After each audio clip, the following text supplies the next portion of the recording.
Je suis sur l'estrade, dans la grande salle de l'école de musique. 20 ans plus tard, je suis émue par cette chanson. Parce que pendant tout ce temps, c'est exactement comme ça que j'ai raconté mon histoire. Tout était joie et bonheur, sauf pendant les crises. Ça, je m'en souviens très bien. J'avais hâte d'être adulte.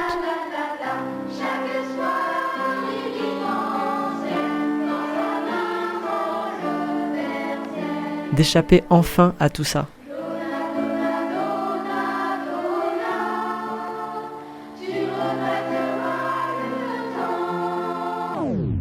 Bon, c'est là que la chanson ne colle plus trop. Pour le coup, j'ai absolument aucune nostalgie de mon enfance.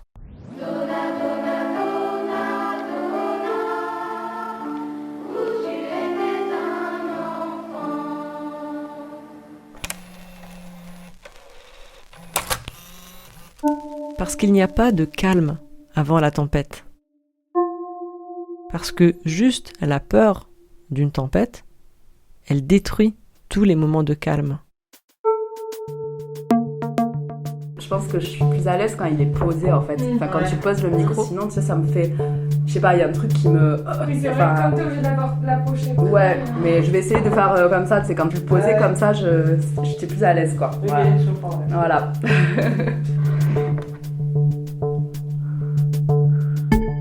Mais c'était un bon père. Une série documentaire de Thomas Belalfaoui. Épisode 2. Le calme avant la tempête. Très tôt dans l'enfance, il fallait trouver un peu des moyens de s'échapper, je dirais, de tout ça. Pour moi, c'était l'école, l'échappatoire. Et je dirais que l'émotion qui prédominait, c'était vraiment la peur en sa présence.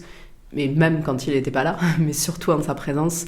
Et quand il n'est pas là aussi, c'est pas forcément quand il est hors du domicile, mais ça peut être quand il est dans une autre pièce.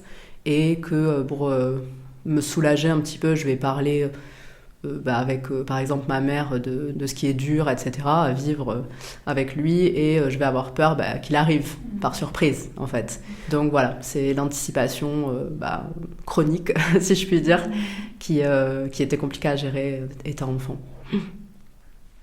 Merci Léa. La peur, ouais, ça me parle beaucoup. Je crois que c'est l'émotion qui est née en premier et qui a vraiment... je crois que c'est vraiment le fil rouge, le truc qui s'est exprimé le plus fort jusqu'à aujourd'hui. Et... merci. On sentait qu'un rien le surmenait, le dépassait, et c'était de la pure angoisse, mais qui ressortait vraiment comme un monstre. Et du coup, oui, ça pouvait être, en fait, tout ce qui pouvait perturber la manière dont il avait envisagé que les choses se passeraient. Je suis seule, sur le flanc d'une montagne. J'entends le tonnerre et je sens les premières gouttes de pluie. Qu'est-ce que je fais ? Est-ce que je descends en courant, au risque de glisser ? Est-ce que j'essaye de m'abriter sous une paroi, au risque de prendre la foudre ? Ou alors je me mets en boule et j'attends sous la pluie, au risque de finir en hypothermie. Le problème, c'est pas seulement la peur que je ressens, c'est l'impuissance. Je suis persuadée que je peux éviter la foudre, je fais tout pour me mettre à l'abri, alors qu'en fait, elle fera bien ce qu'elle veut. Elle frappera exactement là où elle le décidera, quand elle le décidera. Mes parents, donc, ils ont divorcé quand j'avais 3 ans, donc très très tôt, on s'est retrouvés avec ma sœur à faire la garde alternée, à préparer nos affaires pour aller chez l'un chez l'autre. Tous les jeudis soirs, j'allais chez lui et Dès mes 6 ans, de préparer mes affaires, je me rappelle que je me mettais dans un état de conscience hyper forte pour m'assurer de ne pas oublier une culotte ou une chaussette. Voilà, pour un peu sécuriser au maximum les potentielles crises de nerfs. J'ai cette image dans la voiture de l'apnée, ok, peut-être vaut mieux que je dise rien pour être sûre de ne pas dire des conneries. Sur quoi je vais pouvoir dire la vérité, sur quoi je vais pas pouvoir. Si je dis pas la vérité, qu'est-ce que je dis ? Donc ça nous rajoutait une charge mentale assez dingue pour être sûr de pas rajouter des problèmes à notre mère, etc. Donc, C'est l'amour de ma mère qui m'a permis de survivre, malgré la peur. Mais même ça, il me le refusait. Il y avait de la jalousie envers moi, envers l'attention qu'elle avait pour moi et qu'elle n'avait plus pour lui, d'après lui. Et donc ça, c'était des déclencheurs de crise dont j'étais la cause, enfin dont j'avais l'impression d'être la cause à l'époque. Et donc je me sentais coupable de passer du temps avec ma mère et d'avoir une relation fusionnelle avec ma mère. Encore aujourd'hui, je dis fusionnelle. Comme si, au fond, j'étais un peu d'accord avec lui, quand il disait que c'était trop d'amour, trop proche. Comme si lui aussi avait bien droit à un peu d'affection de ma part. Mais enfin, quelle relation est-ce qu'on peut construire avec l'agresseur de sa mère ? J'ai eu longtemps peur, comme Luna en parlait, mais en fait quand je l'ai recroisé, il a vieilli. Enfin, je le trouvais vraiment, je vais pas dire incapable, mais pour le coup c'est irrationnel. Mais je me disais si j'ai besoin de me défendre, en fait, je l'écrabouille quoi.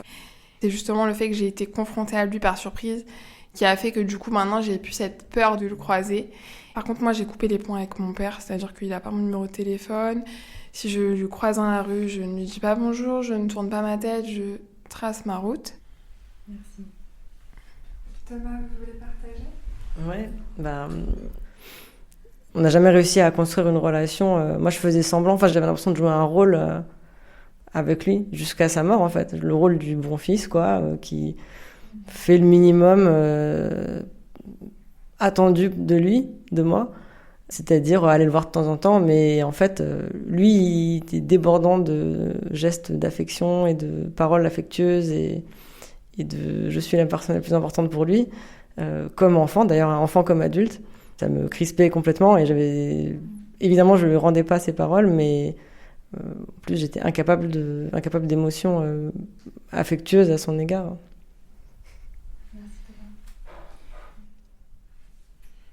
Adèle-Marie, vous voulez réagir sur ce dernier point ? Quand je suis en présence de mes parents, je suis à nouveau assignée à une place d'enfant, de laquelle j'ai beaucoup de mal à sortir. Et le père, comme je disais, j'ai encore ce sentiment de peur qui est hyper présent, hyper oppressant. Et là, par exemple... pour Noël, il disait toi tu t'assois là, toi tu t'assois là, et j'ai esquivé. Je voulais pas m'asseoir à côté de lui, je veux plus m'asseoir à côté de lui. Et il y a un moment, on a dû faire un selfie familial. D'être assise à côté de lui, c'était l'angoisse absolue et ça fonctionnait plus correctement dans mon cerveau. En plus, j'essayais quand même d'esquisser un sourire pour pas gâcher la photo, comme toujours pas gâcher l'ambiance, parce que finalement, c'est toujours moi qui gâchais l'ambiance. Je me souviens que mon père me disait « Je veux que tu sois heureux ». C'est ironique quand on y pense. Comme s'il ne voyait pas que j'étais malheureux à cause de lui. Mais à l'époque, je le croyais. Et je faisais semblant d'être heureux. Un peu comme si c'était à lui de décider ce que je devais ressentir. Et je n'avais pas le droit à la tristesse, ni à la colère. Tout ça, ça a fait que la colère est arrivée. J'étais sous l'emprise de mon père quand j'étais jeune, mais pour moi, c'était terminé. Et en fait, entre cette colère qui commençait à pointer le bout de son nez et les fois où je l'ai revu du coup l'année dernière, là, j'ai pris conscience qu'en fait, c'était encore hyper présent. Dans la voiture, j'étais au volant et en fait, ça m'a fait des énormes flashbacks où il me tirait sur mon caouet pour me dire « enlève ta veste, il fait chaud ». Et je me suis rendu compte que pareil, j'avais l'impression d'avoir 12 ans. Je lui ai dit « non, je suis bien ». La première fois, il tirait pas encore sur mon caouet. La deuxième fois, il me l'a redit en tirant dessus et je me rappelle que ça m'a fait cette sorte d'intrusion où j'avais l'impression qu'on était vraiment comme il y a 15 ans, où il devait décider à ma place de mes sensations de chaud et de froid. Donc ça a commencé à bien faire monter ma température d'ailleurs. Je ne me demandais jamais ce que je ressentais, mais toujours ce que lui, il allait ressentir. Est-ce que ça allait le mettre en colère ou pas ? Je n'existais plus vraiment en tant qu'individu. J'étais juste un prolongement de lui-même. Je n'étais plus moi, je faisais partie de lui. Et deuxième action dans la même journée où du coup il y avait une copine de ma grand-mère qui m'offre des fleurs et en partant il vient me susurrer à l'oreille, mais déjà ça physiquement, vous pouvez imaginer le niveau de tension. Il vient me susurrer à l'oreille, va remercier Lucienne, va embrasser Lucienne. Et là, je me suis dit, mais putain, mais en fait, même à un enfant, faut pas lui demander d'aller embrasser un adulte. Mais là, à mon âge, qu'on soit encore là-dedans, en fait, ça venait s'accumuler à l'action juste précédente. Et ce qui a fait vraiment la goutte d'eau, toujours dans la même journée qui a été assez dense, c'est que on va au restaurant. Connaissant mon père, c'est du genre à aller chuchoter à l'oreille du bar ou du resto, d'apporter des bougies. Du coup, j'ai pris mes précautions. Je lui ai dit, par contre, pas de bougies. J'y tiens vraiment pas. Et je le dis vraiment sur un ton très sérieux. Il m'a répondu mais non, t'inquiète. Avec un sourire, je savais pas si ça voulait dire t'es con ou si ça voulait dire tu me connais, tu sais que ça va quand même arriver. Et du coup, ça a pas loupé. Je vois 15 minutes plus tard fonce. Et j'ai vraiment cette sensation d'un truc qui fonce sur moi et qui vient m'agresser. C'est tout ça, le contrôle coercitif. Des petites phrases, des petits riens, pour maintenir toujours une emprise. Si on prend un seul de ces petits riens, ça n'a pas de sens. On ne peut pas comprendre ce qui se passe. Pour moi, c'était vraiment le résumé de toute mon histoire avec lui, de je te pose des limites et tu les refuses. Et ça, c'est un exemple de quand je le raconte à des gens, ils me disent ça partait d'une bonne intention, il voulait t'apporter une bougie. C'est hyper dur à décrire parce que là, ça me refait cette sensation en plus avec le mouvement du mec qui arrive là, qui me voit m'effondrer, qui comprend pas pourquoi je réagis comme ça. Et ça me rappelle en fait les sensations de quand j'étais toute jeune et que je me disais on va me prendre pour une capricieuse quoi, pour de pleurer pour ça. Typiquement, en partant de ce restaurant, la Lucienne en question est venue me dire il faut que tu te reposes comme les enfants qui pleurent quand ils sont fatigués. Donc vraiment, j'en pouvais plus. Et depuis, il y a eu plein d'étapes où j'ai d'abord tenté la phase de le confronter à ce que j'ai vécu avec lui exposer ma colère. Et du moment où j'ai compris qu'il niait tout et qu'il était exactement dans la même dynamique que 20 ans plus tôt, je me suis mise en mode économie d'énergie et du coup j'ai coupé les ponts radicalement. J'ai longtemps cru que c'était un bon père, parce qu'il m'aimait. Aujourd'hui, je crois que ce n'était pas de l'amour.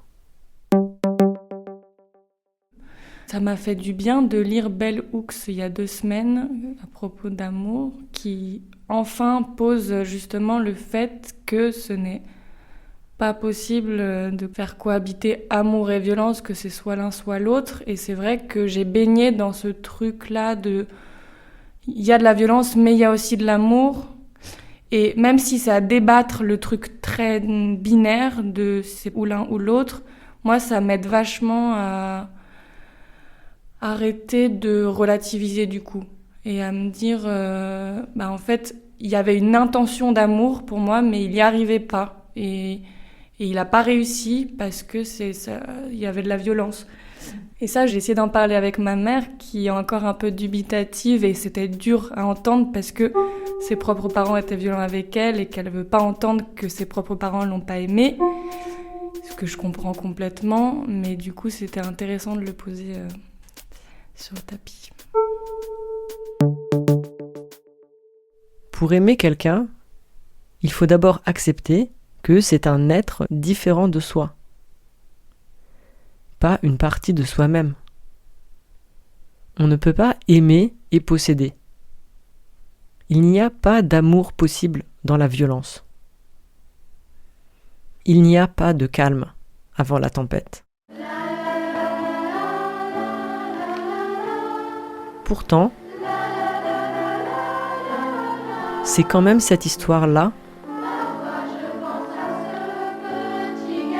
que je me suis racontée pendant 28 ans.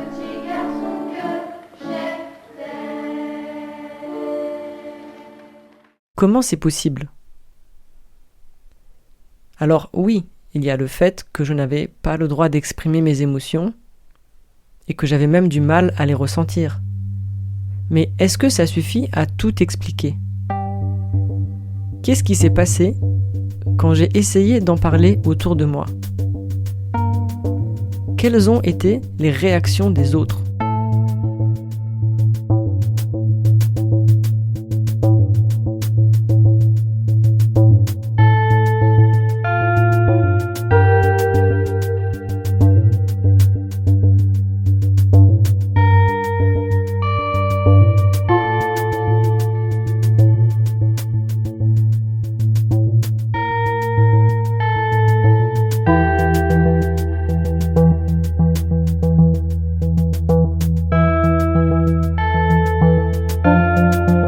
Merci à Sonia Pinault et Alexia Bellu de l'association Elles Imaginent.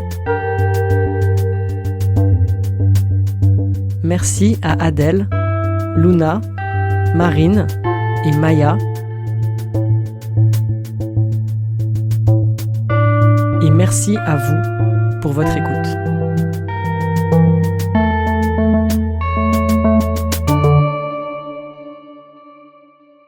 Mais c'était un bon père, une série documentaire de Thomas Belalfaoui. Prochain épisode, quelqu'un de bien.